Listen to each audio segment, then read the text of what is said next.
You wake up. Your body is sore from yesterday's march, a journey of over 20 miles, punctuated with an evening of digging and building the fort that you're currently laying in. But that was yesterday. It's just now dawn, and it's time for breakfast. Bread and cheese are on the menu today, and you wash it down with some watered-down wine. You eat in a tent with your contubernium, the smallest unit in the Roman army, containing 7 other soldiers that you eat and sleep with. You've known these men for all 10 years of your military service, and you will be with them for the next 15 years until you complete your 25-year term. You're reminded of that day 10 years ago, an energetic 18-year-old enlisting to fight for his country. You can still remember the 3 gold pieces you were awarded as a signing bonus, even though they've been long gambled away. Now you look forward to the land that you will be awarded at the end of your service, a large prize for the son of a poor farmer. One of your tent mates rouses you from your reverie. "It's time for roll call," he says.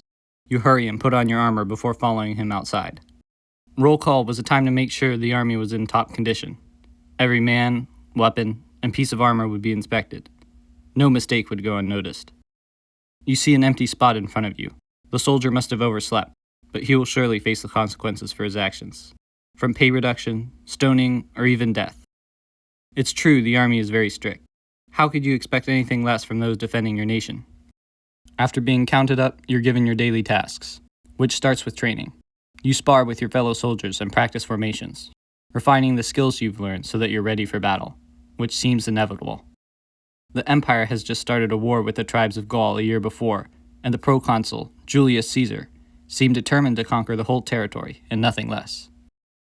A tiring morning of training required the biggest meal of the day, cana. The hunters had gathered a good supply of mutton. You and your tent mates took advantage, using the oven in your tent to cook up a hearty meal. Now was the time to relax with your contubernium, the closest thing you had to a family this far from home. In fact, most of you were far from home. You came from Italia, while your tent mates hailed from Hispania, Africa, Macedonia, southern Gaul, and even as far as Syria. Despite how far you all were from home, your time together had built your camaraderie with each other, ensuring no one would turn their backs on each other in the heat of battle. The afternoon work was lighter than the morning. Today, you were standing guard over the fort, protecting it from potential threats. Your fellow soldiers completed other necessary tasks, like fort upkeep, building roads and bridges, or gathering supplies for the army. Despite the name, you were far more than a soldier, carrying not only weapons for war, but tools necessary to build the ever-growing empire. Tools such as the pickaxe, scythe, and hoe. You think about your life in the military as the sun sets over the horizon, and it's time to retreat into your tent, playing games and making jokes with your contubernium into the evening.